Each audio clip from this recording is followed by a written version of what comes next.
Oh, okay, do you have it? We have got a little box that's come up that's got a microphone, a camera, a little red, and then two blocks, Youri on the side. Okay. So I'm not, I think that's it, yeah. Okay, then hopefully it works. Yeah. Yeah, well, something seems to be, so yeah. Okay, well, welcome everyone to another episode of 1+1, your place for inconvenient truth-telling and myth-busting. We are joined by two very special guests, Robert and Selina Eggington of the Dumbatung Aboriginal Corporation and the Kyana Gallery. Mr. and Mrs. Eggington are both, Mr. and Mrs. Eggington are both founders of Dumbatung Kyana, which is an Aboriginal historical, cultural, memorial museum, but it's also a healing center for Aboriginal families who have lost loved ones to the tragic epidemic of suicides in the Aboriginal community, as well as trying to heal women who have been victims of domestic violence and other symptoms of the terrible ongoing legacy of colonialism in Australia. They're two very dear friends of mine. Very honored to have them. So, Mr. and Mrs. Eggington, this is the second time we've had a husband-wife team. So, thank you very much for joining me today. Yeah. No, thanks for having us, Youri. We're really pleasured and happy to be with you and the people who will watch this this interview. In our language, it's Kaya Wanju, and welcome to our world, our camp, and Dumbatung, which is, as you say, a organisation that both myself and my wife had built up over the last 35 years. We're situated in, the back blocks, if you like, of an old Catholic orphanage, which often I questioned, and so did many others, but it fell in place in understanding why we were in such a facility, because it was all about using our culture for healing and not profiting in a commercial sense from our old people's way of life. So we come to understand many things over that journey, which made it even stronger in terms of our position and of course how our community itself responds and their respect for Dumbatung. So yeah, it's been a long journey, and as you rightfully emphasise those issues and initiatives Dumbatung has in them 35 years initiated, but we've also had a pretty massive advocacy and human rights role in terms of protest rallies and just recently the Rio Tinto rallies, which hopefully we may get to. Yes, so Dumbatung is multifaceted and has got many different roles, Youri. Yeah, and before we get to the before we actually get to the Rio Tinto campaign, let's talk. Let's talk briefly about both of your backgrounds. Now, both you and Mrs. Eggington are part of the Noongar people of Australia, or? Yep. Well, Noongar is a word that, like, for many, decades, our people used to describe collectively all of our mob from the southwest, which is made up of 14 Aboriginal nations. And for instance, Selina comes from the Balladong and the Whadjuk nations, and I come from the Wilman Goreng nation. So in the southwest, it consists of 14 distinctive separate nations, and it's also collectively really the Bibbulmun nation. But Noongar means man, so it's a word that's used to describe ourselves, which is more preferred than the anthropological words of Aboriginal or Indigenous. Exactly. Yeah. and actually, Mrs. Eggington. So actually, scoot in a bit here so that the camera can be on you. Hopefully, Yes. yeah. Hopefully, we get a good shot of you because Skype will probably do a split screen. But yeah, tell us a bit about tell us a bit about your background and what it was like for you growing up. Because if I'm not mistaken, you were one of the victims of what was known as the stolen generations, right? Yes, Youri. Hi. How are you? Doing good, doing good. Good to talk to you, Youri. Likewise. So, as Robert explained, I'm a Bibbulmun Whadjuk Yorga, a Bibbulmun Whadjuk woman, and I'm been a part of Dumbatung, well, ever since Robert started working here, well over 30 years, and collectively, both of us have worked in the Nyungar community for over 40 years. But like you had said, I'm also a member of the stolen generation. So I was taken into care from the age of 10 years old until the legal age of 16. So I was placed in a non-Aboriginal home, a cottage home, and where we resided with the carers and a number of other young Aboriginal people as well. And you were made to work as an unpaid domestic servant then at an early age, or well, yeah. As young people, particularly in our teenage years, we were expected to work within the home, carrying out those sort of duties, such as domestic type duties, of course, and it was done early hours of the morning before we went to school, and then of course carried out when we came home from school. So we would do that for up to 14, 15 people when we prepared meals and did all the washing and ironing. So those sort of domestic duties, Youri, that we were expected to carry out whilst we were residing in the home. And actually, and just in case my audience is very ignorant when it comes to the history of Australia, I'm just going to briefly give them a very, very, very simplistic, shortened version of Australian history. But basically, the history of Australia and New Zealand is basically identical to the history of Canada and the U.S. Where basically, you had this whole region of, as you were mentioning, Mr. Eggington, different tribes, different, indigenous tribes, all very unique, all different languages, and then basically the white European settlers of mainly, British, British imperialists, but also other, settlers, basically came, stole the land.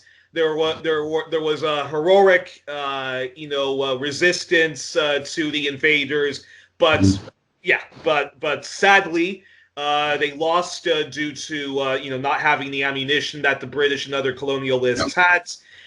And in America, in America and Canada, we had the residential schools where after years of so much genocide and people put into these man-made ghettos that they called reserves. In the residential schools, they took Native American boys and girls in Canada, the First Nations people, and put them in these schools where they were subjected to child abuse and sexual abuse and forcibly made to stop speaking their tongue. And many of them, of course, and that which has resulted to intergenerational trauma, which they're still experiencing. But Australia is the same thing.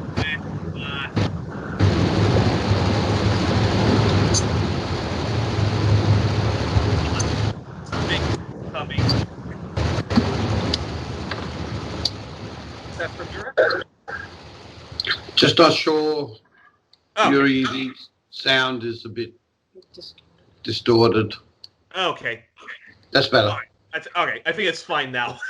Yeah. But anyways, Yeah, and then and so long story short, Australia, it's the same thing, but they were known as the Stolen Generations, and that was basically these disgusting, people who believed in eugenics, and so explain from there the Stolen Generations and what was the disgusting logic behind the white supremacists and the Stolen Generations. It's all that you say, Youri, and probably more. I think what people need to know is that whilst in Canada and the United States, the young Native Americans, the young people were taken into residential schooling, and however, the parents still had access, regardless of how difficult the government in the United States made that, the parents still could access their children whilst they were in those residential schools. And of course, some treaties were lined as much as they were broken and failed, but there was treaties based on health and educational equalities. And, Australia is the only country in the world, and this is what people really need to understand, is that legislation was passed through parliaments, both federal and state parliaments, and laws were enforced that gave the governments the right to forcibly remove children. And they were from as young as babies, still suckling on the breasts of the mothers, through to, young children into their adolescence. And these children, unlike Selina, as she said, was put into a foster care placement through the same principle of removal, but most of the Aboriginal kids were put into missions, and they were and became what you call state wards. Every single Aboriginal person in Western Australia under the 1905 Native Welfare Act actually became property of the state. So, you look at South Africa and you look at the apartheid regimes and the laws, the same men to whom devised the Native Welfare Act in Western Australia, A.O. Neville, we would call him A.O. Neville the Devil, and others, were actually contracted by the then South African government to help devise the strategies and the strategical planning of the Apartheid Act. So, Australia really stands alone in terms of, again, being the only country that had a legislative right to forcibly remove, and that meant keeping the parents completely separate from the children. So the parents never ever, or the children ever saw their kin ever again. And here in the southwest, me and Selina had done an exhibition called Kerosene Tins and Love Hearts, and we looked at the Stolen Generations, and we took a group of young Aboriginal people to each mission of where the Stolen Generation young children would be and taken when they were young. And I said to Selina, why didn't the government just build one big facility in or the outskirts of the city and put all the Stolen Generation kids that they took into that one facility? But what was happening, Youri, and the more you look into this strategy, the more diabolical and inhumane it becomes. Because what they did was they just didn't take the child from the mother and the father, they also then split up the siblings. So a sister went to one mission, a brother went to another sister to another mission, another brother to another. There were 8 missions. So they were splitting up the siblings as well. So when these young mission kids were released from the missions around 16, 17 years of age, they transitioned, or the last of the Stolen Generations, into the city, into the east part of Perth. And that's where Aboriginal people started to migrate from the southwest. So they were obviously meeting up with other Bibbulmun people, and relationships were being formed that were on our old laws against those laws. And of course, when you really look at it, and we pose the question to many, many different groups that visit Dumbatung for our conscious training, and I ask a lot of white Australian women, and they're quite affluent and middle class, and I ask them, how would you feel? What would you become if a government's authorities had the right to come and forcibly remove your children? Well, let's call it for what it is, to kidnap your children and institutionalize them into mission-run church facilities. And let's not forget the church's role in this as well. So, they'll go through a whole lot of things, Youri, like, it would be loss of family, our culture would be gone, for however they may describe their culture as being. They get to every point except the most important.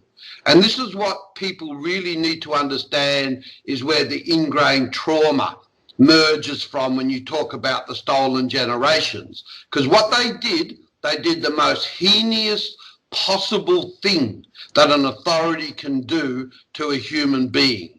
They took away their most powerfulest emotion that great singer-songwriters, men of faith, politicians tell us is our purpose of life. They took away our people's right to love. And when you take away somebody's right to love, how then does that person show love to their children? And if their children haven't been shown love, how do they show love? And you wash away that pain with, substance abuse. And then, of course, it comes down to then being judged as a victim, when actually you've been through a genocide so cleverly, strategically manipulated and planned that in the open killing fields, where when they first arrived, they would kill our people by means of gun fire and bayonets against wood fibre, they now had this policy that was far more effective than their technology of firepower. But even it's taking evil way out of the ballpark. Oh, absolutely, Youri. But even now, when you look at this continued genocide that's emerging, then now you've got that type of genocide so deep in the mindset of our young people. We now make up the world's greatest per head per population in the southwest here of incarcerated males on the planet. That includes black Africans in African prisons. It includes Afro-Americans in American prisons. So our young men are the most incarcerated on the planet, and our pandemics of suicide the greatest in the world. So this genocide merges, and the clever strategies of the definition of colonization is that genocide is an ever-evolving realism, and what it may take for us as people to turn that. And then, of course, you hear white people in this country say, well, you've got to get over it. And one may say the same with the Anzacs or the First or Second World Wars, and even to the Jewish people regarding the Nazi regimes. But, the Holocaust, this secret war that is raging in this country, Youri, we lose more young people, as I say, in this country per night than is lost on the Gaza Strip in Palestine. Now, in Palestine, it makes world headlines all around the world, but the death of our young people hardly raises a whisper.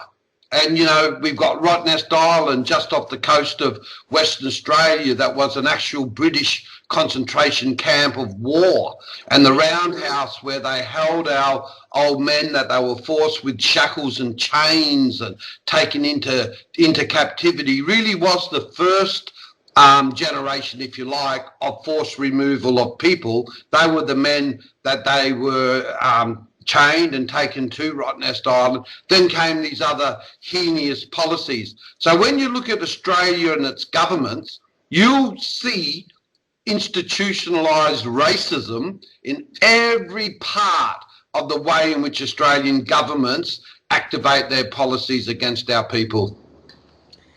And that is a perfect segue to what I wanted to talk about. But one follow-up But yeah, one follow-up though about the stolen generation is now Mrs. Eggington was the disgusting logic behind forcibly taking children away from their parents and making them work as domestic servants, or making the men work at farms in which they were never paid. So when it was, ended, the policy, many of them, of course, lived in impoverished. Many of them lived impoverished lives, and many of them lived in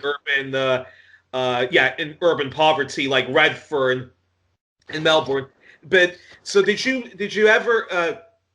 So very quickly, what was the disgusting logic though behind forcibly taking children away? And did you ever get reunited with your parents when you were kidnapped after all those years?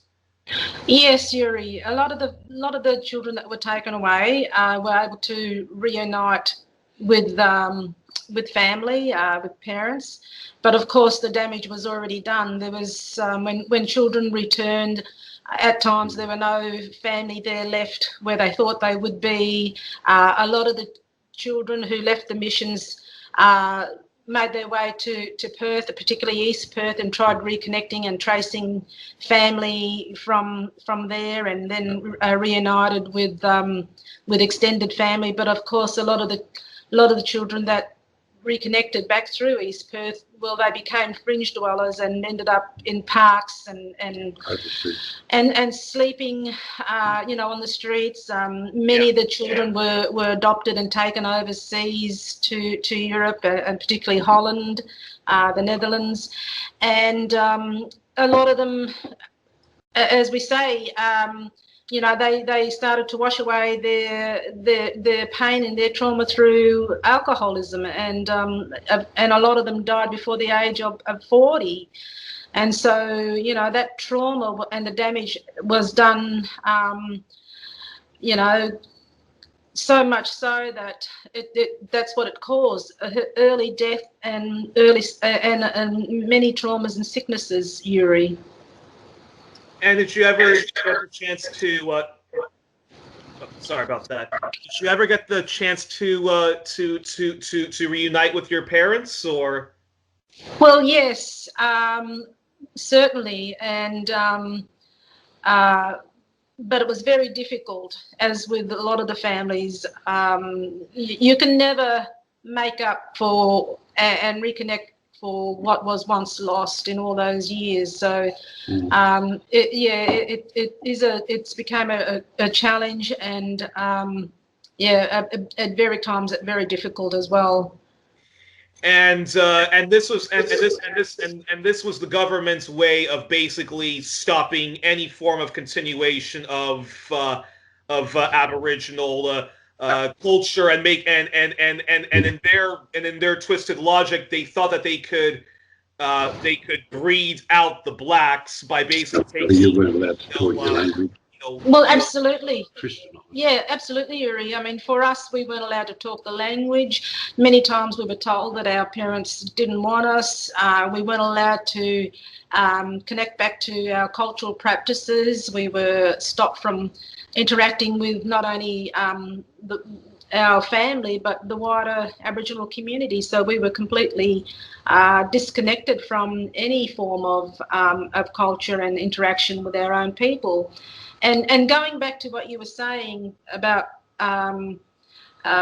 young people in missions and in as part of the stolen generation made to labour, well, a lot of them were used as slave labour, and a lot of they weren't taught anything in the missions, and a lot of the stolen generation never had any education or skills. So for a lot of our people, it was just slave labour, building up the farms and the missions and the the non-Aboriginal enterprise of commercialism in this country, as in the way of a lot of the men were forced to work on farms and work for no remuneration as in forms of any sort of monetary payment.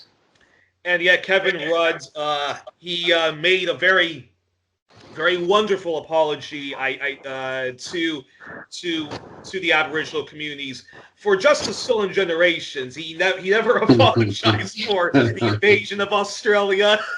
He never apologized for the invasion of Australia and for the physical act of genocide, which is, shooting everybody by gun, Rottnest Island, the concentration camps. He only apologized for one aspect of it, which was the stolen generation. But then afterwards, apparently, he said, in an interview, I want to be, I want to be blunt about this. There will be no compensation, even though the Anti-Slavery Society of Australia, who looked into the stolen generation, said that they should not only get an apology, but they should also be given compensation, reparations, if you will, for the intergenerational trauma that the stolen that this eugenics policy caused, right? Mm-hmm. Mhm. And Yeah. alrighty, and so this this is a perfect segue then to the protests happening in Australia. And the other questions I want. Okay, so let's get into it. So Mr. Eggington and Mrs. Eggington, talk to us very briefly about the protests in Australia, which were first they were a response. They were a solidarity response to the state murder of George Floyd back in the United States. And at first, I was afraid that the protests in Australia, Canada, New Zealand, and elsewhere was just a sort of Trump derangement syndrome, and that people were only going to be protesting about the plight of Black Americans, but not, looking into their own backyard of institutional racism and police brutality. But apparently that's not been happening. Canada has actually been, the Black Lives Matter movement there has actually been merging with Idle No More and the Native Lives Matter there. In both highlighting, the institutional racism and merging the movements to basically, saying they want an end to white supremacy, police brutality, and so forth. And apparently, Australia, it was also the same thing. So even though people were, protesting institutional racism in America, some of the protests which you organized was there to highlight that, hey, Australia is one of the most racist countries on the face of the earth, and if you guys are pissed off about what's happening in the U.S. with Black Americans and Native Americans, look into our own backyard with what's going on with the epidemic of deaths in custody and Aboriginal people's lives in various ways, constantly monitored, constantly surveilled, constantly and constantly policed. So can you talk about the protests in Australia first, with the in response to George Floyd, and how it's been being used to highlight institutional racism in Australia with the Aboriginal people? Yeah. Well, I suppose you're in some ways, and I can only reflect back in terms of just, let's say, history in the last 20 years and look at some of Dumbatung's very early rally protests here in Perth, Western Australia. And Perth in Western Australia is very much like the Deep South in America. Perth is a very brutal, it's a very pretty city to look at. They say one of the most beautiful cities in the world, but its underbelly, its undercurrent is obviously being built on two things in which we state from Dumbatung very clearly, which is environmental carnage and the blood loss of our people. And, one of Australia's profound positions in which it's been able to carry out the atrocities and the brutality against its Indigenous peoples is it's got a hidden history. And the hidden history is only, I think, starting to merge now worldwide, particularly through the social network systems. Because when both myself and Selina were young, nobody in the world even knew much about Australia other than Aboriginal people. So when I would travel around the world, and I was fortunate when I was young to travel extensively, And I would bring up our people's plight and the plight of our struggle. And look, people just weren't aware. And even at that stage, they weren't aware of what's now, unfortunately, what was a very sacred object has become a instrument of Australiana, which is the didgeridoo. People weren't even aware of that. So, look, when you looked at Dumbatung holding rallies, and you would be lucky, Youri, in those years to get 20 people at a rally. And it was mainly rallies to do with deaths in custody and media oppression and also institutionalised racism, as we spoke earlier. But look, the people were so disempowered that they were struggling just to survive in cubes of time from day to day.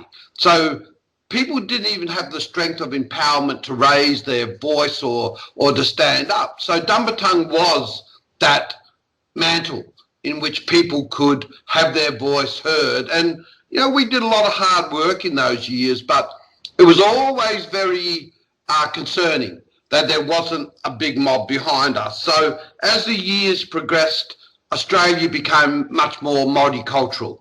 So we started to see bigger populations of, you know, different types of Europeans other than the British come into the country. We saw an immigration of many. Because sorry to interrupt, but oh, sorry about that. There seems to be an echo. Sorry to interrupt, but I just have to also mention that when Australia was founded as its own country, and the British monarch gave the colonial settlers the right to their self-determination. White Australia had what was called the White Australia policy, in which in which no one was allowed in the country unless you were a white person. Even then, immigration was very strict, and it was only sometime, approaching, World War, the end of World War II, where Australia allowed immigration in, but only whites, but only for white people from Italy, Greece, Lebanon and so forth. So continue with what you were saying there. I take your point.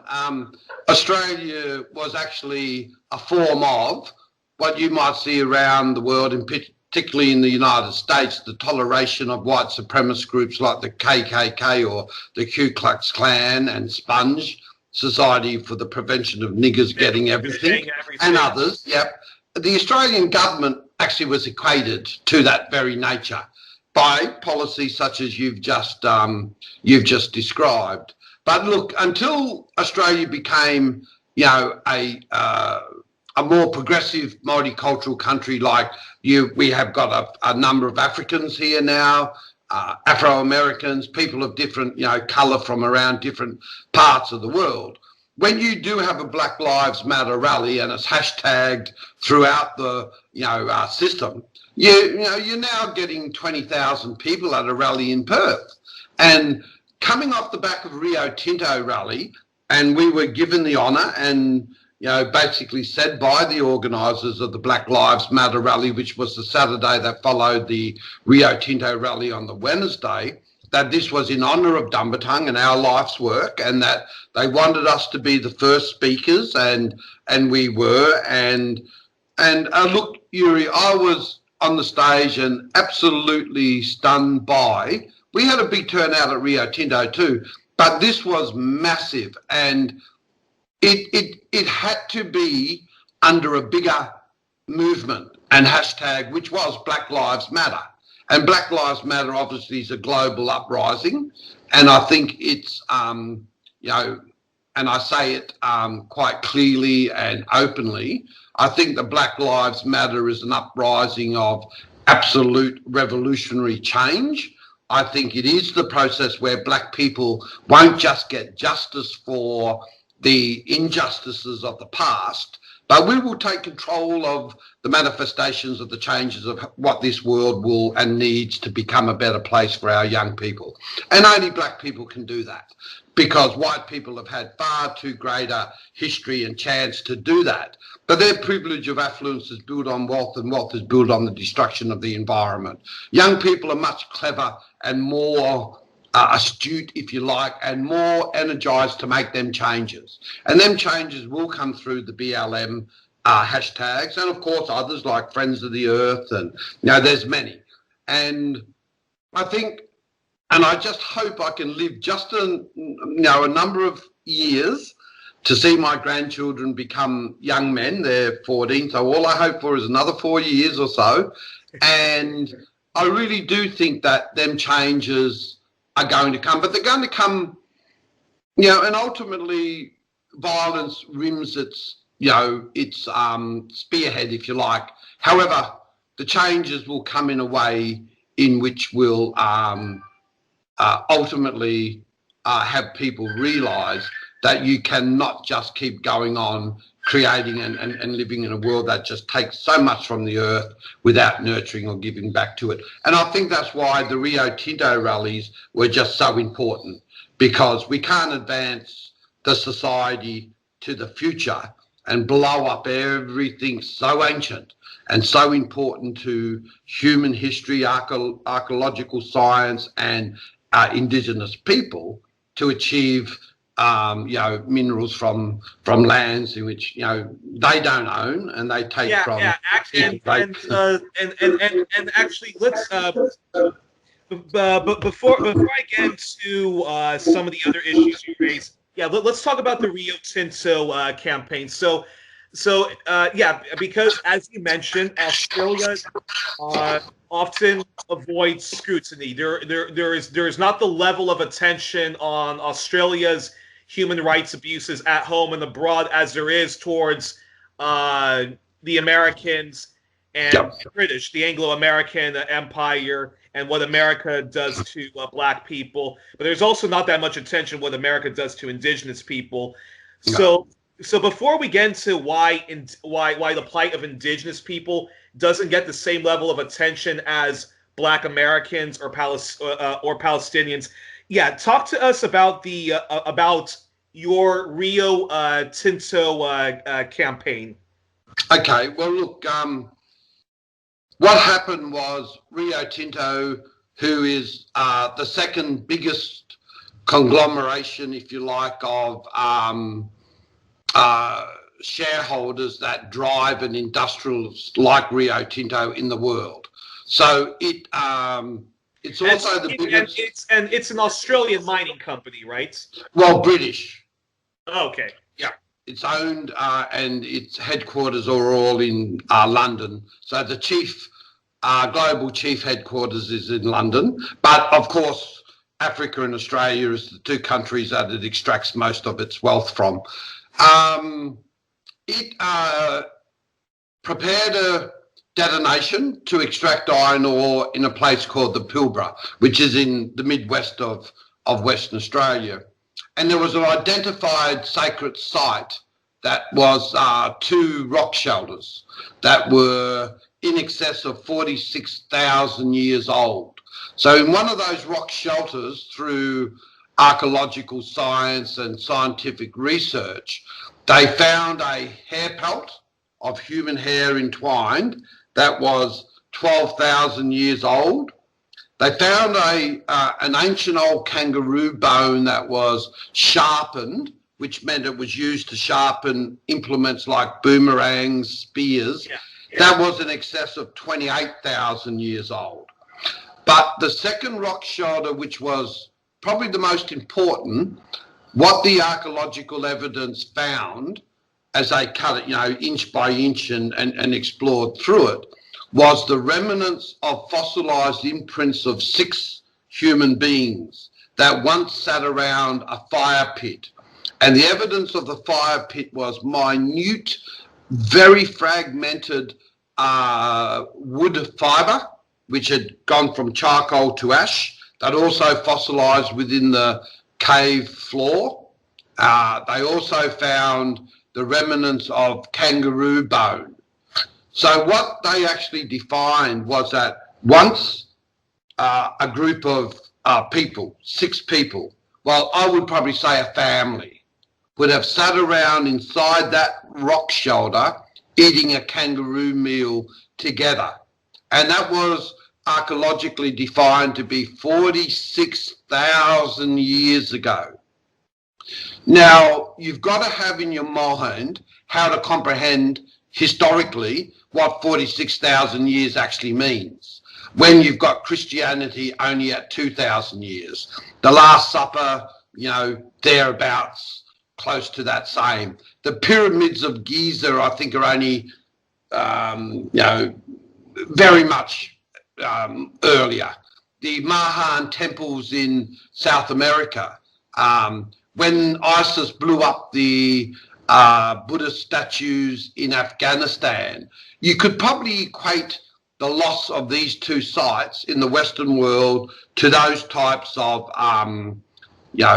sites, or maybe the Louvre still fully stocked with all its great works of the masters, including the Mona Lisa, and some mining company happens to identify a vein of gold or uranium under any of those sites, and in the morning the world wakes up to seeing the pyramids of Giza, the Mahan temple, or as ISIS did, and also the Louvre and others, the Hanging Gardens of Babylon. Pick any of the 7 great wonders of the world, Youri, and you will only start to equate it, because this is 46,000 years ago. So you're talking about, human history. You're talking about all of the planet's history of how mankind evolved. Rio Tinto blasted it willfully and willingly.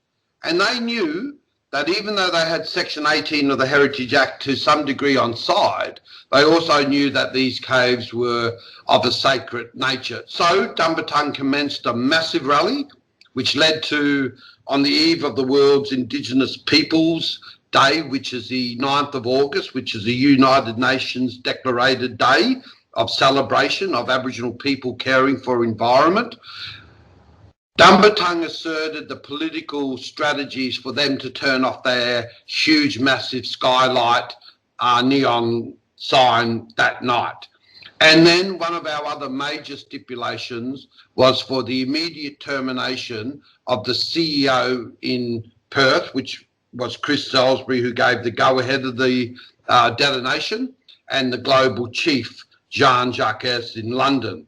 So all of those stipulations were met by Rio Tinto, and today we sit back knowing that the work that Dumbatung did, and we couldn't do it, Youri, because he managed to get the CEO of Rio Tinto in the Australian branch to resign, right?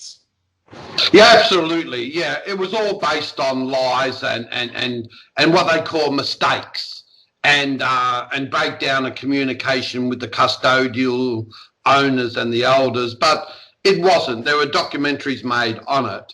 But look, what came as a result of that was those stipulations, being met. And now the aftermath is huge. Dumbatung has been getting a lot of messages from inside the industries stating that, the mining and how it will be carried out in this country is changed forever since those protests, because obviously BHP and, FMG and, BHP, Gina Reinhardt's companies, they've got to be now cautious, Youri, to at least not to have the same public backlash.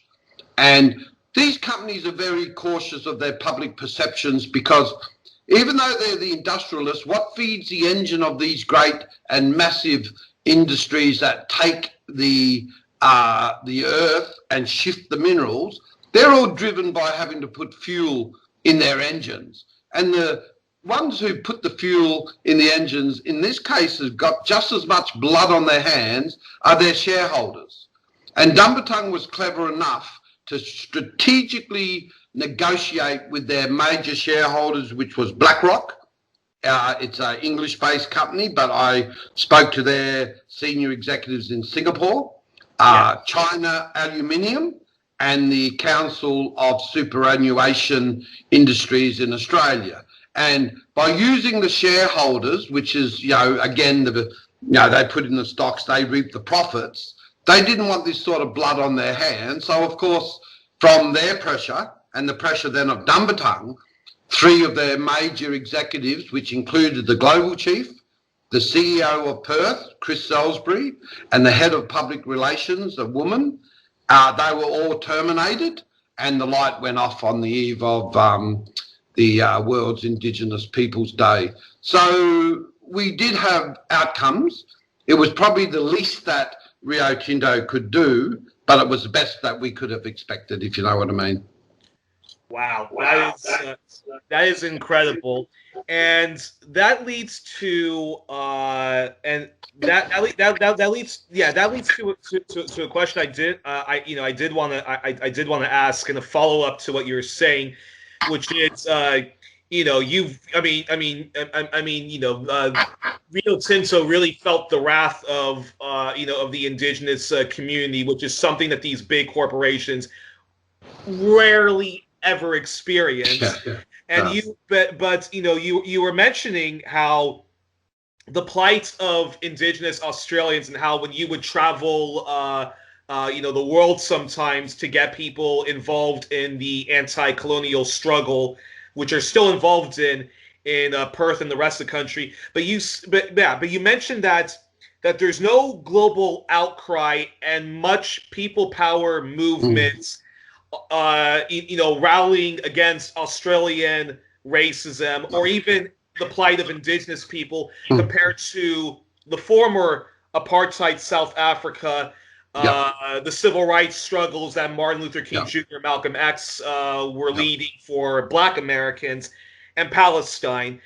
So I want both you and Mrs. Eggington to comment on that. And the question is, why? Why isn't there that level of attention from the Amnesty Internationals of the world and other well-meaning people towards the plight of Aboriginal Australia, Maori New Zealand, First Nations Canadians, Native Americans, compared to Palestine, the Black Lives Matter, and the former apartheid South Africa?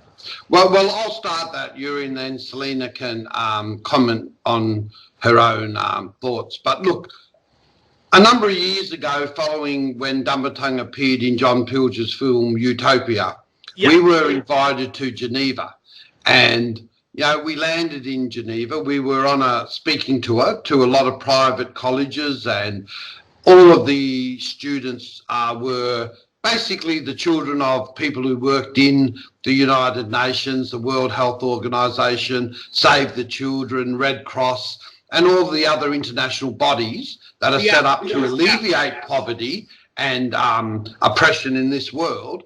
And they're all in the middle of Europe. And I said to Selina, you would think, Selina, that these massive bodies that are there for humanity and for the alleviation of human trafficking and famine and brutality and refugees and all the things that they're there to provide humanity with, to be able to I suppose resolve the hardships of what people go through.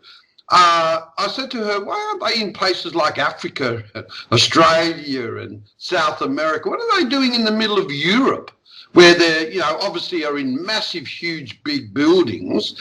And I've often also, Youri, stated clearly here at Dumbatung that we do need the intervention of UNESCO and others to have an oversight on our sacred sites in this country, so that we don't, and we should never be dependent upon the colonial process that colonised our country to take the privilege of its wealth to give us any form of justice. It's not going to happen. So UNESCO, has never listed an Aboriginal site other than Uluru and some of the rainforests in Tasmania under their World Heritage listings. But at the same time, when I look at it, we've had some reports done, It's sort of like the Royal Commission into Aboriginal Deaths in Custody some 30 years ago, which had 347 recommendations, and 7 of the recommendations have been implemented, and the rest of the funding towards the rest of the funding towards alleviating Aboriginal deaths in custody, which is one of this country's greatest shames, went into building up the institutions of the Department of Corrective Services and the Police Department. So, look, I really do believe that those international bodies need to focus more clearly and be more proactive in terms of what's happening in this country. Because, you know, when you look at the GDP, and when I had to do the Rio Tinto story, it nearly broke me, Youri, for the first time. I rang my young daughter in Melbourne, and I barely crawled home from here. I rang my wife and I said, Selina, I have to go and come now, because what it was revealing to me, Youri, even though I knew, but the reality of it was the degree of the wealth. When I knew above the ground our people were living in third world conditions, in remote communities, without water, without power, you know, as Utopia points out correctly, 15, 16 people in a rundown shack. Now, these things are still happening in this country, and to this date, there has never really been a major international combined effort from those institutions like, you know, you've named, but particularly Save the Children, you know. And when we've got young people in this country, 8, 9 now and 10 years of age, who are creating apparatuses to take their life without the intervention of a social structure to save them, to give them hope, to give them something to dream for and to move forward in their life, Youri, well, then the whole of society fails, but not just the Australian society, the world fails. And when the world fails, they can expect what's happening now. And, you know, look, that's how I would probably sum up quickly my perception and experiences of those world institutions. But I'll pass it over to Selina. Yeah, Mrs. Eggington. So the same question to you: why is there no global outcry and social racial justice movements in Australia, but also other Indigenous people, compared to South Africa, Black Lives Matter, and the Palestine justice, the Palestine justice movement? Well, in Australia, Youri, Aboriginal people only make up 3% of the population. We don't have the wealth like other nations or other racial groups. Our people are struggling, and most of our people come from poor backgrounds, and so we just don't have the power to rise up and be a threat to the government. So that makes it very difficult for us to get our story or our issues out in the wider community, particularly throughout the world. And the only way that we've been able to do that is only in the last recent years through social media. Previously, it was really hard, and the media here would, you know, it was a total blackout on any Aboriginal issues across this country. So, you know, for decades, what's been happening in Australia to Aboriginal people has not been heard of or known by, you know, the wider community throughout the world. So, you know, that's where the difficulty lies for Aboriginal people, because we're so marginalised and dispossessed, and we don't have any power in this country. It makes it very difficult for us to get our voice out there and heard in the wider community. But certainly, you know, we're trying now to overcome that through social media, and I think our young people now are starting to learn how to do that through movements such as the Black Lives Matter movement, Youri. And I mean, but it still shocks me, because at the same time, you know, you have because Australia Aboriginal people are a minority in their own country. They're a minority in their own country, Yes. and but at the same time, the people power protests that Aboriginal people have made in Australia have shook up the Australian political establishment many times over, beginning in the beginning in the 70s, when land rights was a big issue, when there was you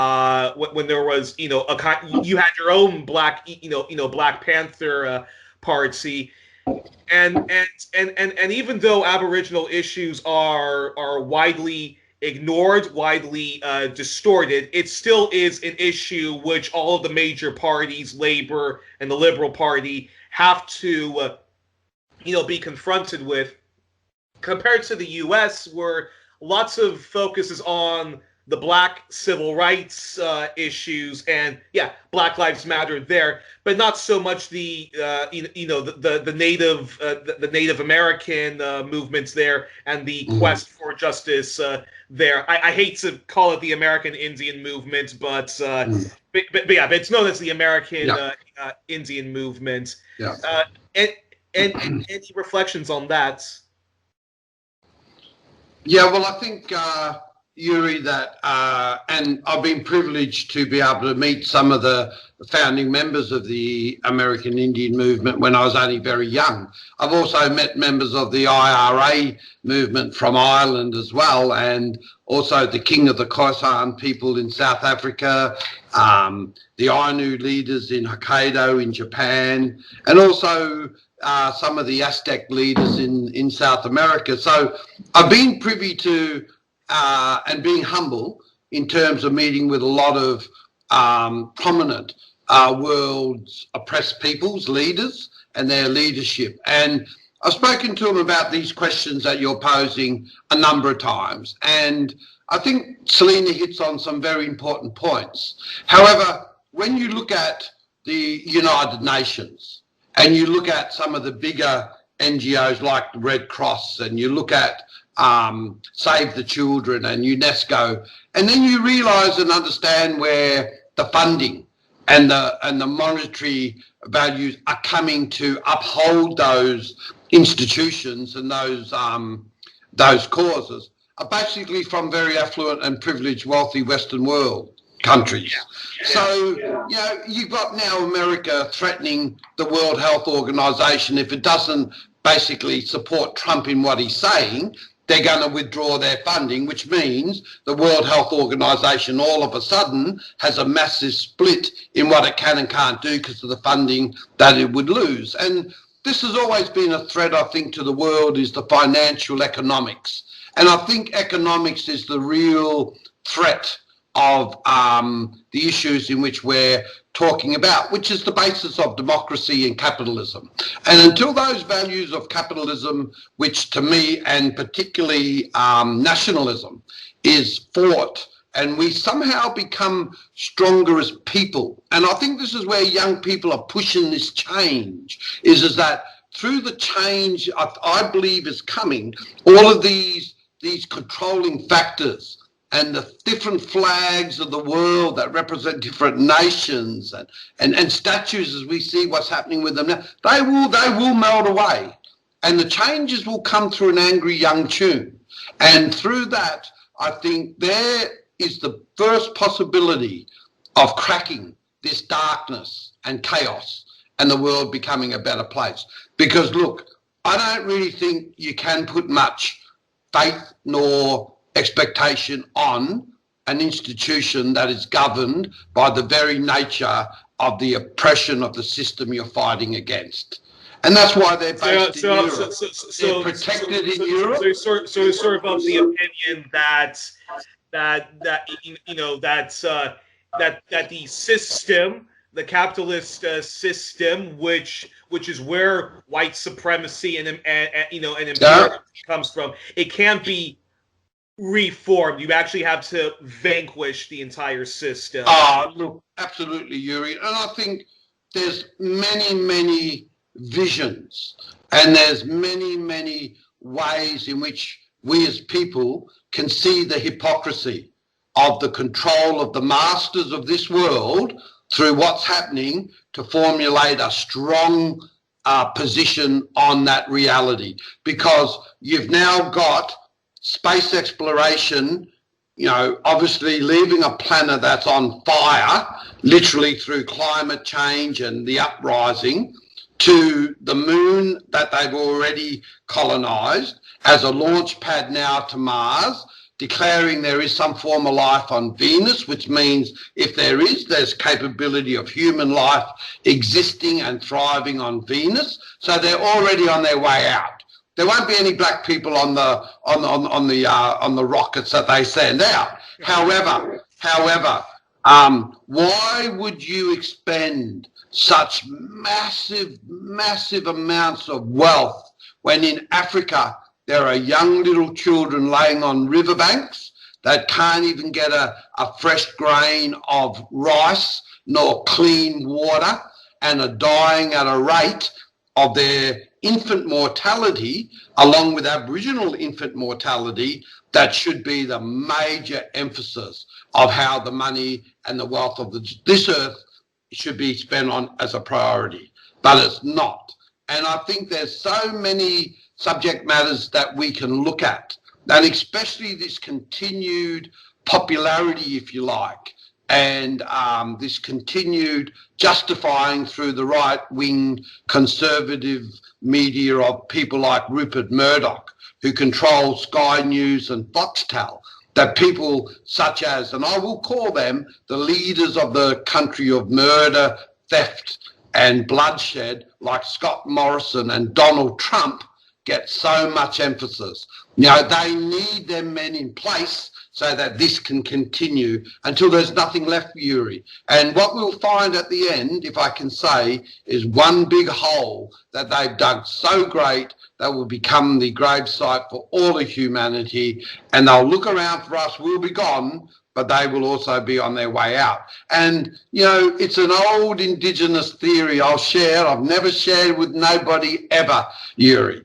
But there's a lot of very senior Indigenous people around this world who believe that white people had, through their interplanetary colonialism, had actually landed in this world in the Northern Hemisphere and set up their headquarters in Geneva and had colonized through London, you know, through England and the European countries, the rest of the world, and they'll burn this as they had done, and some believe that Mars was the last planet that they had inhabited.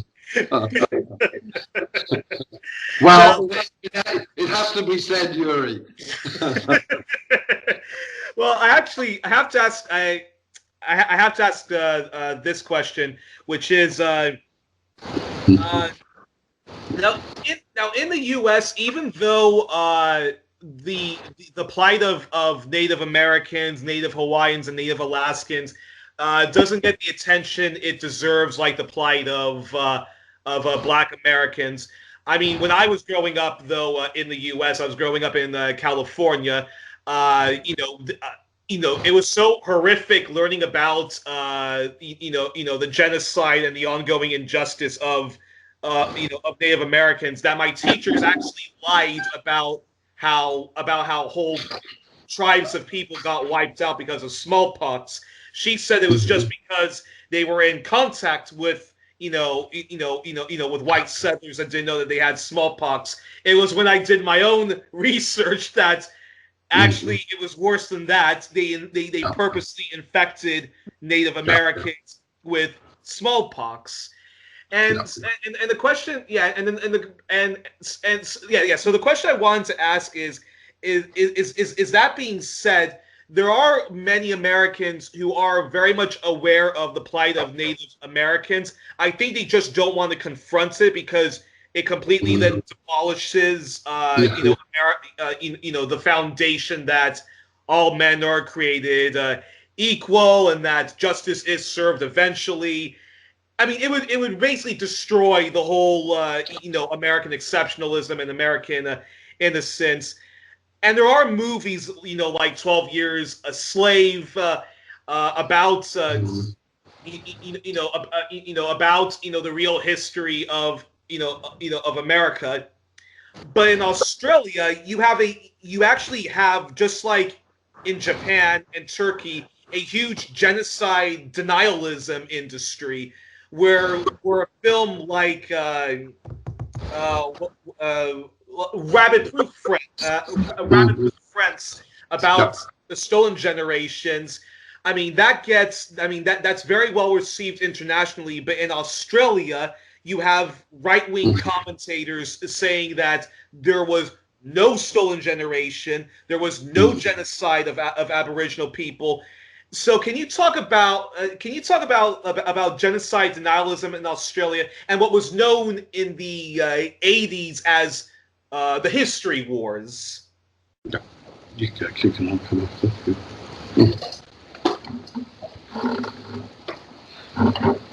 Sorry, Youri. What? Can you repeat that, Youri?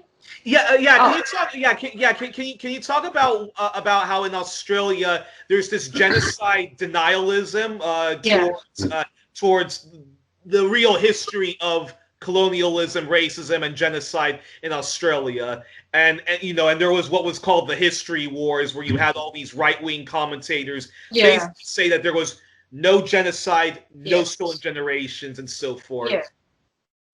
Yeah, look, that's been for decades, that denial.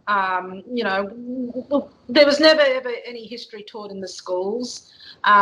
Certainly us as Aboriginal children attending school, we were never taught, and so a lot of the non-Aboriginal kids, and the strangest thing is that we have a lot of adults who come into our cross-cultural immersion workshops say to us that this is the first time they're hearing this, what we talk about in our cross-cultural immersion workshops.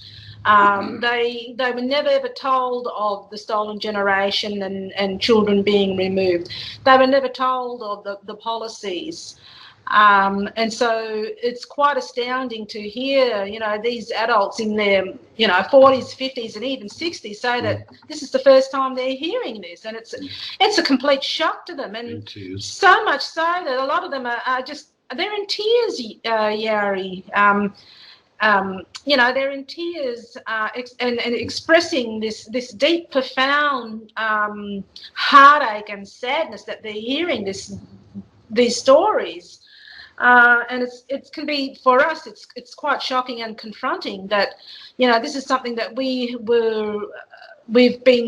experienced since childhood, and particularly going to school, and then our own, within our own families and our own communities, and to hear for the first time that non-Aboriginal people our age are hearing this for the first time. So it becomes quite. For me, I get angry about it, and I'm thinking, well, if you're hearing this for the first time, where have you been? But that's the impact of what the media and the newspapers and the television and the education and the government has had on Australian society, Youri. So yeah, it's sometimes quite, it can be quite tiring at times, being able to continuously tell this story to people who say they've never had it, never heard it before. It can be quite a challenge. So Mr. and Mrs. Eggington, is that still going on, the history the history wars, where you have right-wing journalists actually say that there was no genocide of Aboriginal people, no stolen generations, and de facto what they're saying is there's not even institutional racism, and Aboriginal people get special treatments? It's very much the reality in Australia, Youri. Reiterating on what Selina had stated, and that's how we're hearing it as we talk to non-Aboriginal people now. And we get a massive opportunity to talk to lots of different groups from lots of different interest areas in society. As you could imagine, Dumbatung stories sought after, our journey, our struggle. So they're wanting to know, they're wanting to understand something that they've been deceived from knowing and censored from knowing through the education systems, through the media, through political influence, also through religious influences. It's just not the government involved in this deceitful cover-up of the truth. It's all of those institutions. And kind of like what Lenny Bruce. It's kind of like what Lenny Bruce said. If white America told the truth for one day, its whole world would fall apart. Well, I think that is exactly, and I think when you start to move, as Selina was saying, the consciousness of people and their consciousness in a certain place of understanding the world around them and their position in it becomes very comfortable in their privilege, because Australia is a very affluent country, and so therefore to understand how their affluency, their privilege of wealth has been built on the bloodshed and the death of our people, well, obviously then would have a massive impact on how they may celebrate their identity in the nationhood of this country. So there is a movement here. Dumbatung was initiated in the very first ceremony of that, which was, and is called Change the Date. But now... Yeah. But now a lot of our people, and Dumbatung is one of them, is that we've now decided that there should be no date of celebration of the colonialism of this country by the British. So I think when you start to move people's consciousness, you start to create a sense of pain. So when people start to see that reality, and the analogy of Lenny Bruce is a very important one, when you start to move the consciousness of people and they start to understand that truth, there's a lot of emotional distress and a lot of emotional pain, because who wants to be the recipient of the celebration of what they got on the back of that? Some people are so full of racism, and bitterness against anything that's of indifference, it wouldn't alter their concept. But there's also a lot of people that I believe, Youri, have got good hearts, and this does distress them. But this is why it's so really, really important that these history wars, as you referred to them as being, that the history wars are fought on a basis of equality, unlike the genocide of our people when it was forcibly taken. Our old people only had wood fibre to defend themselves against gunpowder and alloyed steel. So in today's world, that equality should be that our right as the vanquished people, our history of truth-telling and myth-busting, as you believe so much in, our people should have as much right to tell that story as does the white historians, archaeologists and educators in the white institutions have, because the truth lays within the history of how the vanquished will express it. And that's why that's been denied, because our people have never been given the right to tell the truth about history and what's happened in this country and how this country was taken and what was lost in that. What was lost in that was not only just a race of people, because you will hear things like, look, if we didn't come, you'd be left barbaric, simplistic, heathens, you'd be left with just wood, you drive your cars, your telephones, your technology is all through the Western world and the English Empire conquering your lands. So they want, and they make young Aboriginal people believe that. But when you look at to what degree of our population that may be positive for in terms of just education, there's an elite black activism, if you like, as well, that promotes government policy that oppresses our people. And in the old days they would call them black trackers, but in our time we call them just black elite academics. And I wrote a song one time called Hunger, which starts off with black academics signing away our rights to industrialists to blow up our sacred sites. And that's the real hard battle, is that we're now fighting internally our own people who have become so assimilated through their procedure that they too have become an obstacle to our fight of our struggle and our oppression. So I think it does come down to history, and it comes down to understanding a global perspective on Indigenous history as opposed to African history, because there is a difference, Youri, a big difference.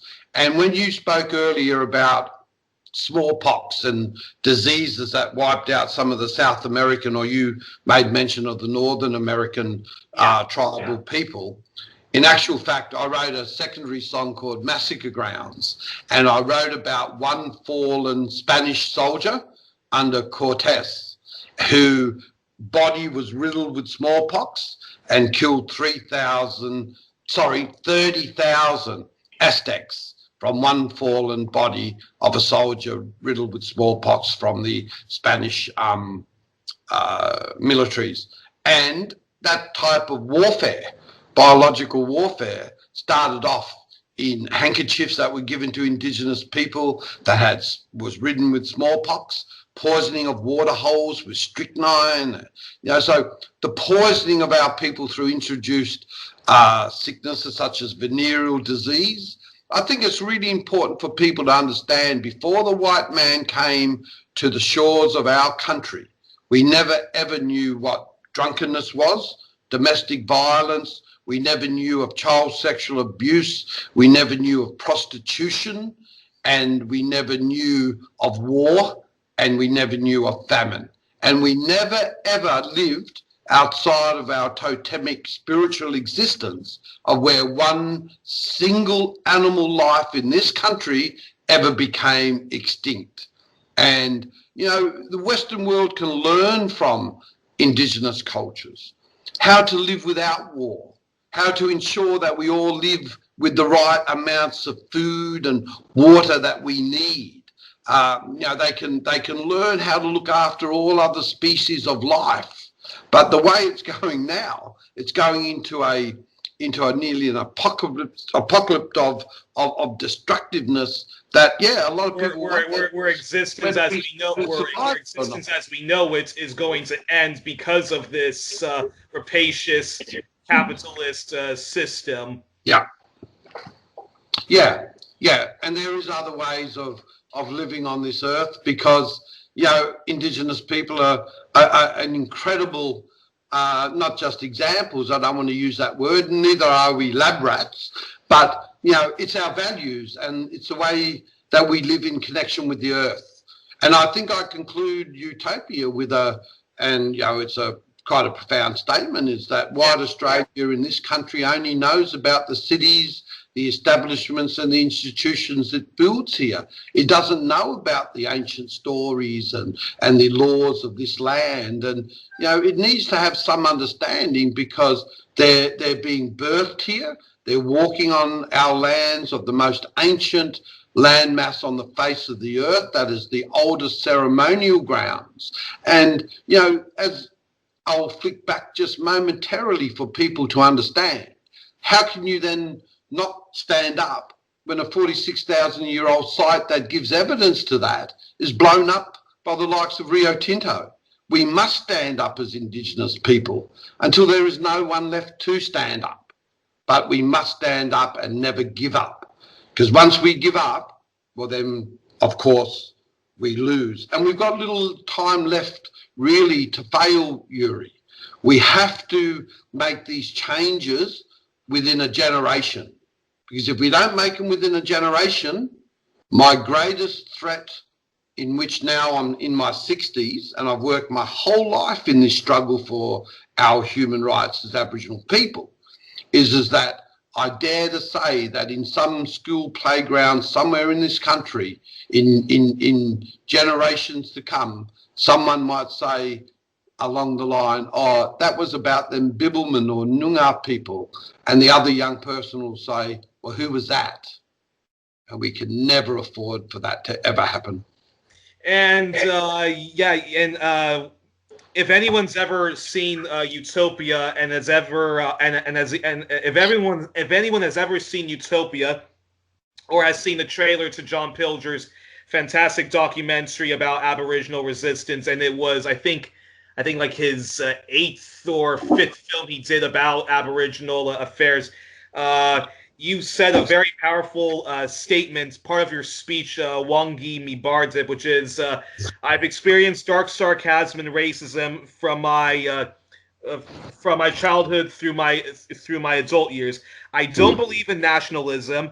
It's offensive, and it provides a false sense of identity to those who've stolen lands of which they now believe they so rightfully inherit.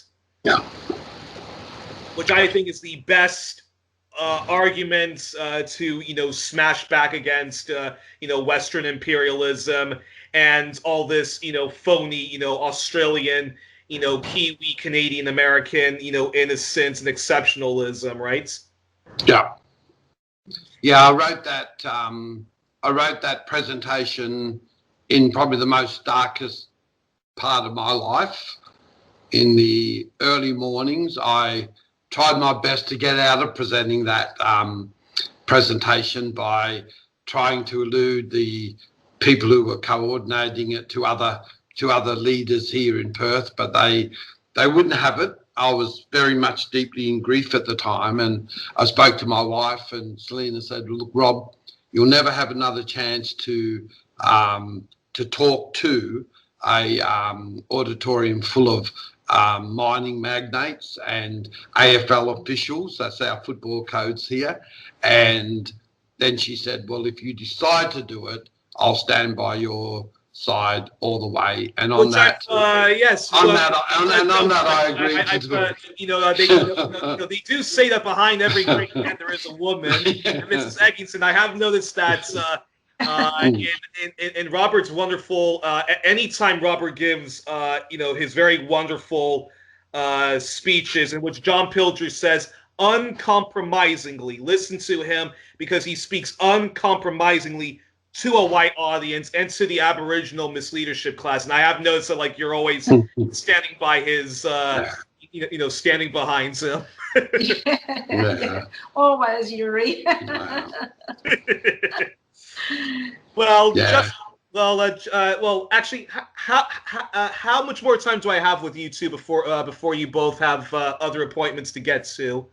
Until you finish, Youri, you're okay. When it's time for you to feel you've covered enough, so be it. Okay, no problem.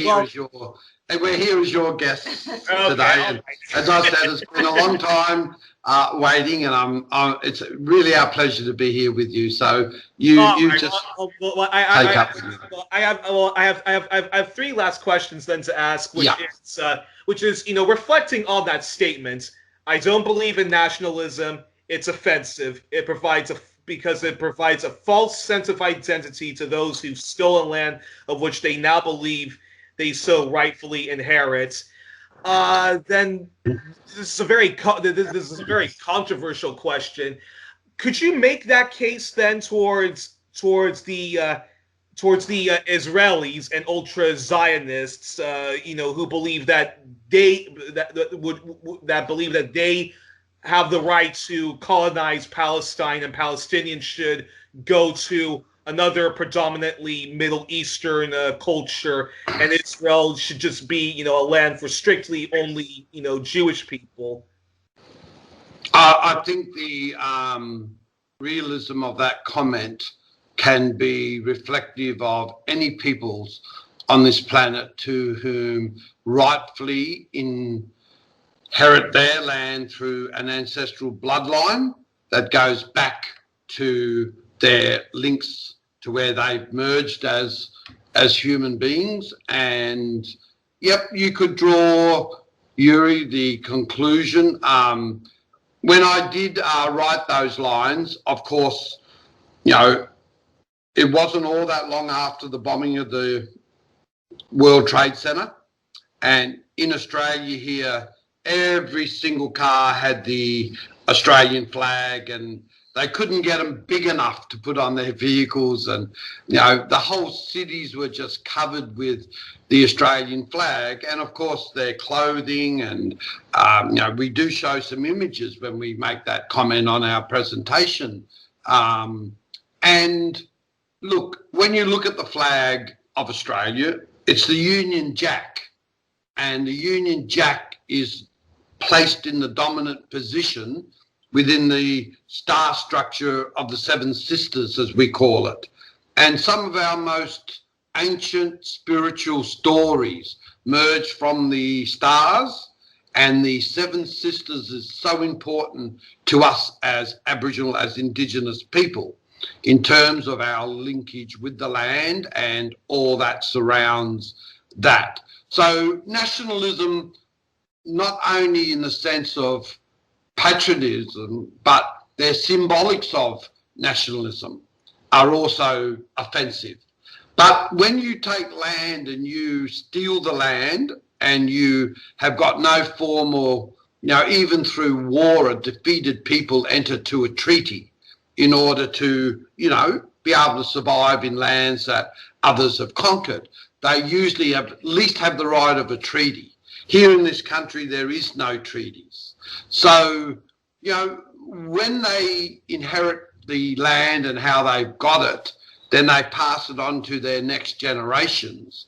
And then you look at the homelessness of Indigenous people. We could never be homeless in our own country, but we can be unsheltered, without food and without access to service. So, you know, the vast population of our people are impoverished to being unsheltered when, of course, you know, white people are passing inheritance of homes, land, and all of the other privileges associated with that.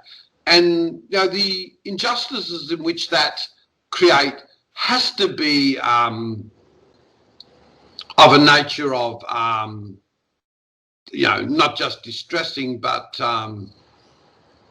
yeah, unwarranted, offensive is the word. Because how can you accept that without being offended by the nature of the way? And then they couple it, of course, with the national anthem, and you can see what's happening in America now with that. The pulling down of statues. Yeah, exactly.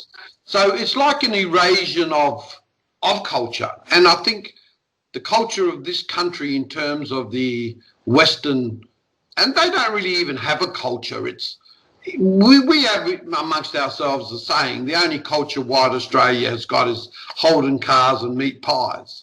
And it just about ends there, Youri. So there's nothing very important about their so-called civilization, but technology and science. And it's important, but however, it is offensive when people suffer the tragedies of dispossession to the will of others taking what's not theirs to take.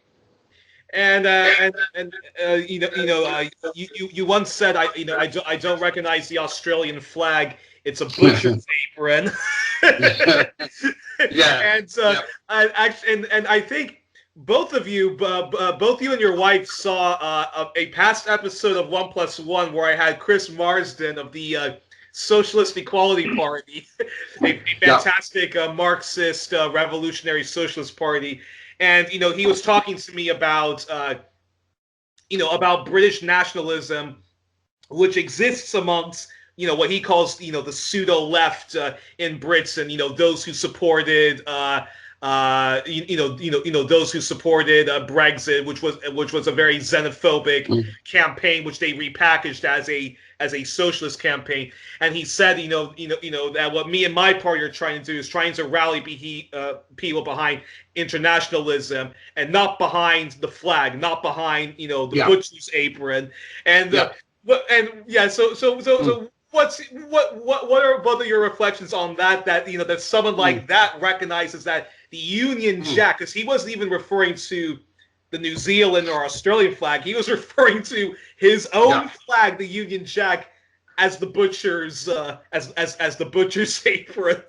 Well, yeah, and of course, and there's others. I mean, other countries that sailed the massive seas. Once they were able to conquer the world's natural barriers, was when colonisation of the world's indigenous peoples' lands happened, Youri. But look, me and Selina were, we weren't standing to the national anthem in this country here 15 years ago. And as the years went by, I saw this become quite a, I suppose you might say, extensive protest. But look, when me and Selina just weren't standing to the Australian anthem, I remember our son was with us at the time. He was alive, and Bob, we were at a basketball game of the Wildcats and some other team, and anyway, the national anthem came on, and I was young myself, Youri, and my son was about 14, and the whole stadium just automatically pops up like pop-ups, and I remained seated. And my son went to get up. He said, "Oh, Dad, are you not standing up?" I said, "No, Bob, but if you feel you need to you can stand, and I'll talk to you later. But no, Dad's not standing." And that was the first time, Youri, I took the conscious notion not to stand. And then secondly, I didn't stand at my oldest daughter, Marika's graduation from UWA, a university here. And again, it was well before the American footballers took the stands and that. And I had some bloke screaming the national anthem in my ear, but I didn't, I wasn't provoked by that. And then one of the worst treatments I saw was, again, not long after, Selina sat during a high school gathering for one of our girls, and I had gone into the washroom. And when I come back, Selina was sitting during the anthem, and I literally saw two white Australian women spit on the back of her cardigan, literally. But again, these were days when it was shock and awe for people to see that people weren't standing. And was this back in the 80s? Yeah, early 90s, late 80s, yeah. Yeah, and it was a time before you would ever hear it on TV or radio that people were on one knee, and, this was their way of showing disrespect to, the colonialism and the disempowerment of people and slavery and dispossession of, in America, the, Native Americans. But look, yeah, we were doing that quite a long while back. So as a young person, I had these notions of rebellion going through my head. And your other comment about, I had experienced racism and sarcasm from my early childhood to my adult years, came from my prejudices that I was forced to have to endure, and some very, very harsh, some of the playground racism when we're young children at school. And, you got to remember, when I was at primary school,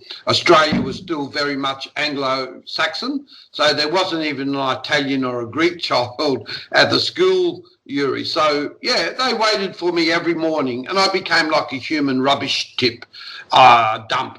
I got a bin, I got thrown food at, spat on, and that went through the whole day. And the teachers would never correct. No, never, not once. I remember one woman teacher only one time saying, "You laugh and taunt Robert because he's different, but don't you think he's laughing inside of himself because you're different?" And that was the only ever explanation I had heard from any teacher or authority during my whole school years. And then, of course, we got to high school.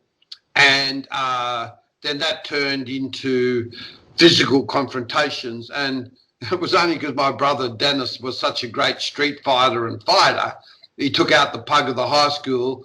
And of course, and in most circumstances, people just learned to respect on fear. So they feared our ability to be able to fight. And that's what took away racism. And of course, when the first Greek and Italian kids came to our school systems, the racism diverted somewhat to them. But I would get caned, Youri, for no reason, I remember. I used to always get sent out of the scripture and the art classes. And religion now, not in the sense of the Western religion, but religion and spirituality and art has become obviously a passion of mine. But when I was young, I'd always be standing in the corridors of the school buildings, and I would be literally pulled by the hair, and I can remember the names that the teachers would call me. And not would I just get the cane across the hands in them days when it was legal to cane young children.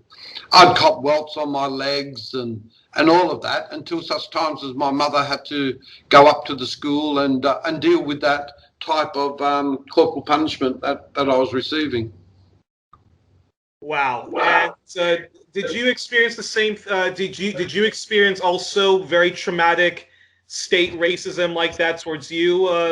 Well, Mrs. Eggington, I mean, obviously you're a survivor of the stolen generation, but when you went to school, did you also experience stuff like that, or what was your experience? Oh, look, Youri, it was I think most Aboriginal children in them days experienced that sort of racism in various degrees. Certainly, you know, we were called all sorts of horrible names and ostracised. Including the N-word, right? Oh, absolutely. That was a common word you'd hear every day. Yeah. And, you know, I can remember as a small child, I lived in a town called Narrogin, and I had to walk past a convent school, a Catholic convent school, to the state school. And every day I would hear these names being called out to myself. I was only about 7, 8 years old prior to going into care. And then I'd get to school and I'd have no one playing with me. So, you know, those were common instances or common... They were common things that happened every day to myself and a lot of Aboriginal kids. And of course, you know, going to high school, you know, you were just seen as a invisible person that, you know, you weren't even acknowledged back in those days. So, I mean, I couldn't get out of school quick enough. I hated every day of school. When you went to school, did you went to school when you when you were a slave to the state and being a domestic servant? Or? Oh, absolutely. Look, certainly did. It was an all-white school. The home that we were living in was predominantly a middle-class white suburb, so we had very little interaction with other Aboriginal people, but certainly any other people. Well, there weren't any other people of colour back in those days, in the mid-70s. And so, yeah, we were forced to go to this middle-class all-white school. If I hadn't, they had threatened us to put us in a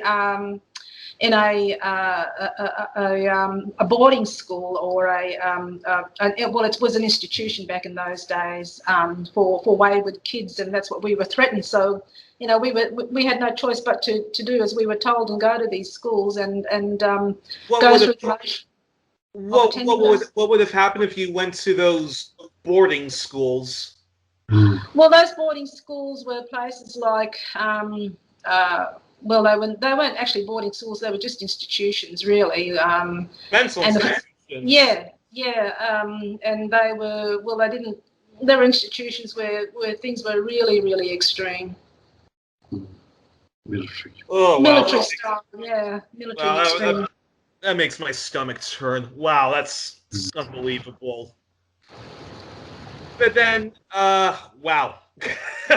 Don't even know how to do a segue question with that. But that's definitely a topic that we're going to return to in the future. Then, before I get to these two last questions, then, Mrs. Eggington, in Canada, there was the Idle No More movement, which was mainly, you know, First Nations women leading these environmental protests against all of these environmentally destructive pipelines that the Stephen Harper government and the oil and the mining companies wanted to build, and they were addressing also environmental racism that First Nations people were experiencing.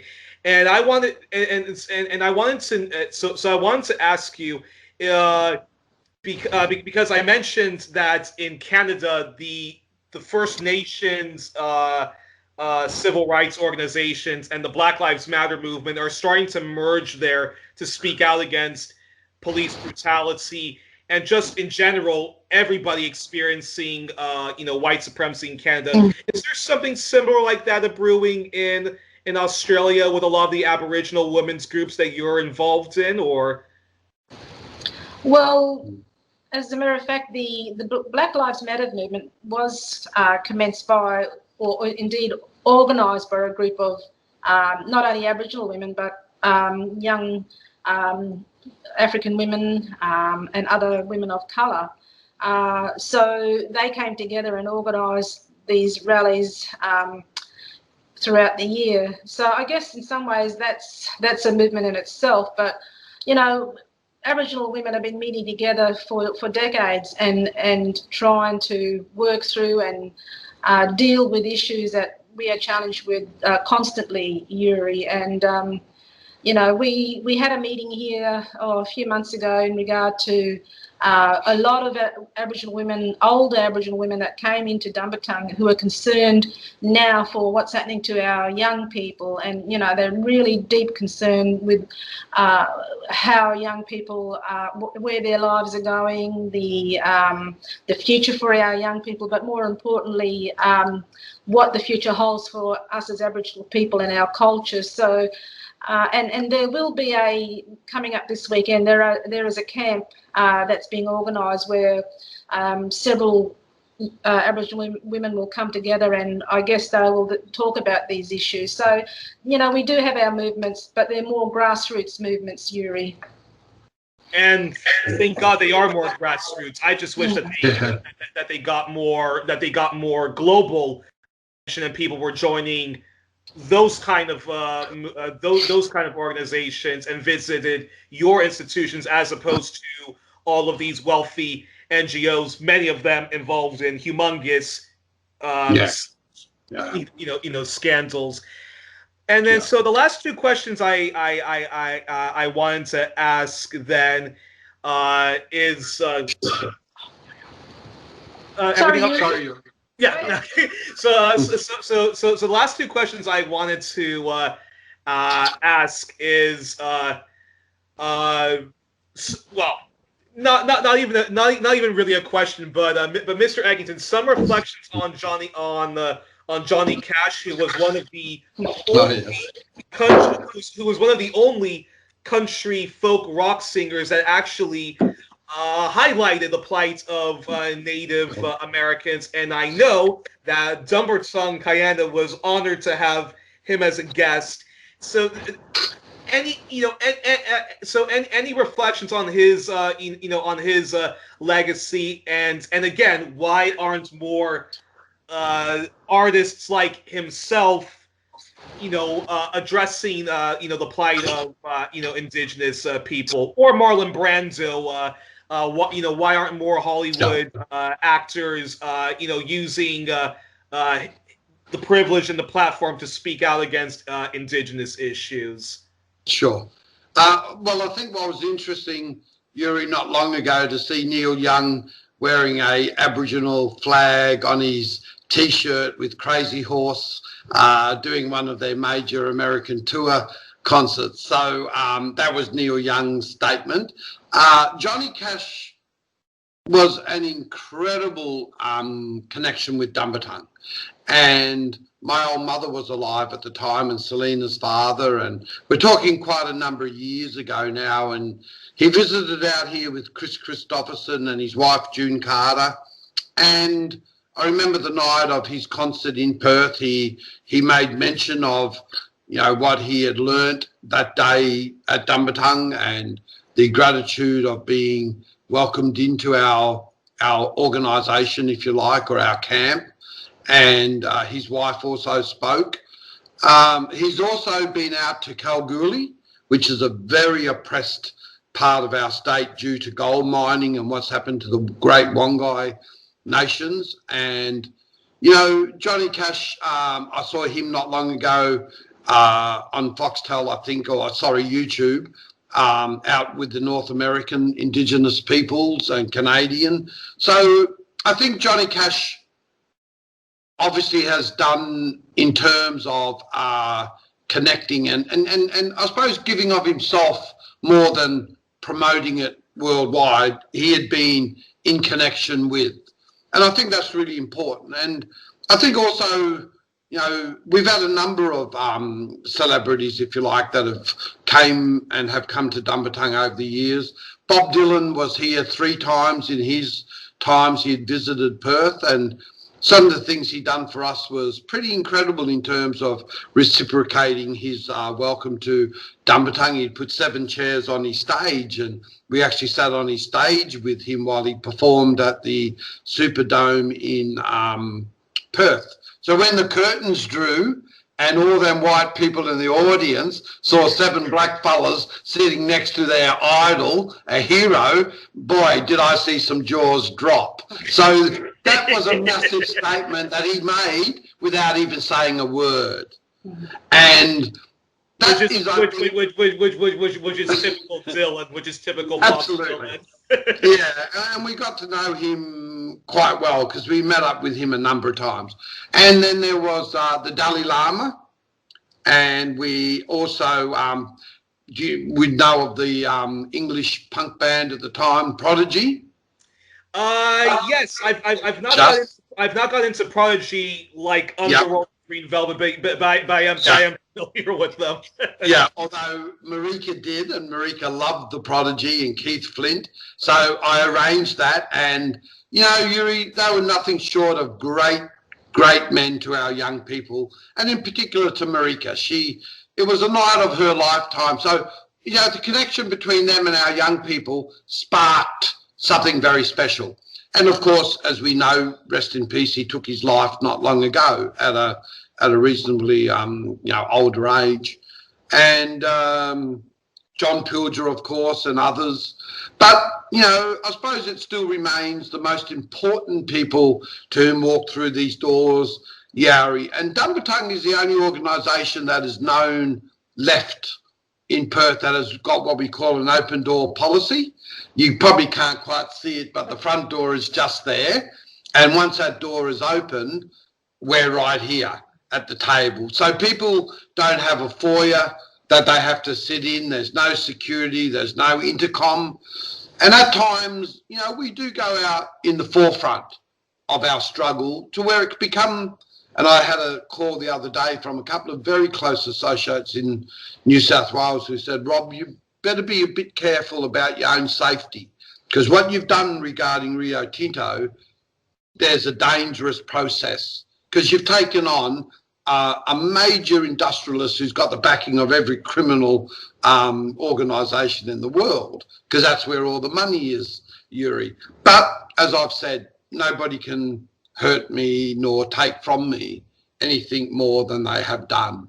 So that is my own, I suppose, shield of protection. And of course, my wife, to whom you've made mention of. Nothing could ever function, Youri, at Dumbatung without the spirit of the woman, the female. She's the nurturer of our young people. She's the nurturer of our earth.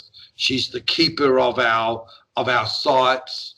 And when you really start to understand women's law as opposed to men's law, and you look at and even start to just glimpse a comprehension of how entwined our culture is with the earth, then you can start to see that woman's role. So every Aboriginal woman who walks through this door and Selina really are and is the heart flow of Dumbatung. And of course, as you know, the Kyana Gallery and the now nearly 250 sacred objects that we've collected from around the world since I was 24 years old, from places as far away as the Smithsonian Institute, the Edinburgh Museum, the Museum of Mankind in Canada. They're so important. So I suppose really the story of Dumbatung, the journey, as I said earlier, the struggle, that story now is a very much a story that's pursued by many people. And it's pursued because it's been a hard struggle. Me and Selina have, not abandoned our positions because there hasn't been something as needed as finance, let's say. We've worked to the points of where we've gone into voluntary capacities just to keep the lights burning. We've taken on extreme tenders in terms of emotional demand on us just as people. But by whatever means necessary, we've kept our maxim true to our old people and to our future generations. And our maxim here, which is our strongest words for our young people, that we instigated in 1991 by seeing the central tribute of the first Kyana festival, Crobbery, burning in the centre of it on the esplanade of the Derbyl Yerrigan or the Swan River in the front of the city. And when I glimpsed the flame from the rock formation, into my mind came 4 simple words. And they're used today across this country as a maxim of hope, strength and future aspirations. And that is, may our campfires burn forever. Exactly. And are you too optimistic then about the future of justice being served to Aboriginal people then, given all of the mass solidarity protests which were sparked with the murder of George Floyd, but given what's happening right now in Canada, Black Lives Matter being merged with the Indigenous Lives Matter movement there, with the Black Lives Matter movement and the immigrant community speaking out and speaking up for Aboriginal people. Are you optimistic about the future? Are you optimistic about the future in terms of, okay, maybe we won't overthrow white supremacy, but at least forms of justice is being being addressed? Sure. I'll end my connection with the interview on that note, and then Selina can. Youri, look, this is how I would put it, and I have put it to our people now for a long, long time. Never to give up. We know what it's like to travel into the most darkest, the most traumatic, and the most painful places a human being can travel. And we know that it's a place where human beings should never have to go. But me and my wife, we have been there and we've survived that and we've come back. And we're doing things now that 10 years ago you would never contemplated to be able to be doing, Youri. And in all that you've just said, and all so meaningful, I think what we do as Indigenous people is we fight for the rights of those that follow us, that we are and will become the descendants of, which are our children and our grandchildren. And our grandchildren will be in a different world as they grow. They're now only in their very early teen years and some are still just babies. Our daughter, Marika, has given all her children Noongar names. They don't have the names of Robert or Selina or John or Sam or Sally. Jida, one of our grandsons, his name means the first dawn of time. Her daughter Marley is the Black Swan. And the other daughter is Nala, home. So Marika has stepped into naming her children after the old Noongar names. And so therefore we're re-establishing our cultural symbolic names within our own processes of evolution at this point. So we live for, Youri, we give all our support, to where at times, and I see a lot of grandmothers and grandfathers in our community who should be relaxing more in their life, taking it a little bit easier, but because of the breakdown through drugs and through alcohol, through a lot of social implications, they're actually raising their grandchildren. And I think, to answer your question, is to ensure our blood and our bloodlines continue and exist, and that we remain proud of who we are as Bibbulmun people, and that we give that to our grandchildren, is probably our greatest objective in which we can pursue a future that's going to be able to stand up against this forced colonial oppression that we have been affected differently than how our grandchildren will be. But just in closing, we never want to get to that point of where, you know, one day somebody mentions the word Noongar or Bibbulmun and somebody says, well, what's that? So keeping our culture alive is really, and strong, is really is the objective of how we move forward. And in doing that, our message to our young people is just to never give up. So I'll leave mine there, Youri. And power to the people. Power to the people, yeah. Well, yeah, and I would just like to build on what Robert was saying, reiterate what Robert was saying. It's our hope is in our culture, and it's the spirituality, our connection to our spirituality, to our culture, and to our budja, our connection to our budja, which is embedded in our spirit, is embedded in our budja, our land.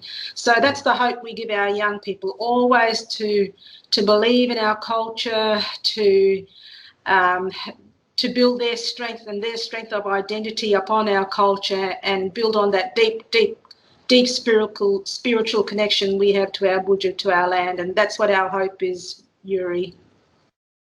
All righty. Well, I won't keep you too much longer, but this is going to be the first of many conversations, I hope. So until then, all right. We were joined on 1+1, your place for inconvenient truth-telling and myth-busting, with both Robert and Selina Eggington, the founders and the coordinators of the Dumbatung Aboriginal Corporation, Dumbatung Kyana. Folks, you know, if you do plan on going to Australia, please go to Perth, go to Western Australia, visit Dumbatung Kyana. I've not had the chance to visit yet, and because of all sorts of, you know, personal problems, but also now with COVID, it's probably not going to happen anytime soon. But I'm hoping next year to finally be able to, you know, visit. It will happen. Visit in person. Yeah. Until then, Mr. and Mrs. Eggington, thank you so much for joining us. This will be the first of many conversations. Have a fantastic rest of the afternoon, and again, I really look forward to having you back on again, and give my best, and also give my best to both Marika and Karinja, and I look forward to hopefully, you know, us speaking again soon. Yeah, much love and respect to yourself, your family, and your listeners, Youri. Yeah, absolutely, Youri. Likewise. Really good to talk to you. Marika, forever and power to the people. Absolutely. Yeah. May our campfires burn forever. Ciao, ciao. Bye-bye. Bye, Youri.